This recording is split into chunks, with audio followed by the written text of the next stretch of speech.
好来，乡亲啊，继续来看马来西亚一个女企业家，伫个当地是真出名的好艺人。讲最近伊开台票707万，帮伊11岁查某囝做生日，而且伊搁伫个社群平台甲查囝回信礼哦，讲原谅妈妈，只会当开707万帮你做生日。结果这句话是互济网友真无欢喜，讲伊等好业等了伤超过咯。马来西亚一位查某好艺人法汉娜开新台票700多万，甲11岁的查某囝庆祝生日。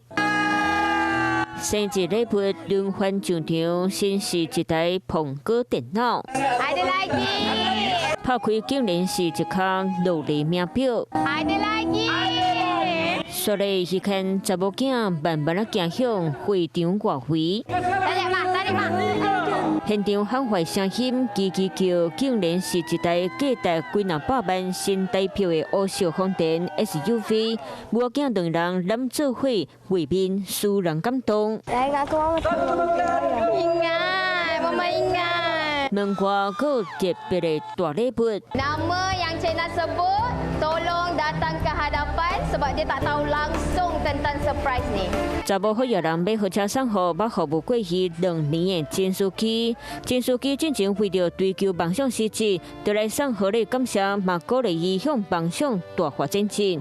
就含处理的使用钱嘛有金仔通摕。生日宴会传真侪好料理，为甜露、巧克力豆、炒鸡仔、沙茶等等的当地美食，互人看甲嘴烂插插丁。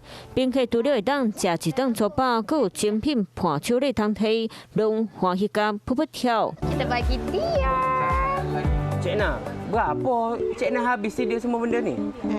Tak banyak pun. Total sekali dengan hadiah dia 1 juta. 超过一个生日就开100万零客，换算做新台票就爱707万。不过查某迄个人煞伫咧影片内底写着原谅妈妈，敢若会当开100万零客，甲你庆祝生日，互网友是看袂做的。拢讲查某迄个人根本就是伫咧甲人等，有的批评安尼饲囡仔会甲囡仔性甲害气，有的人是感觉囡仔也袂晓洗车，送好车有啥物意义咧？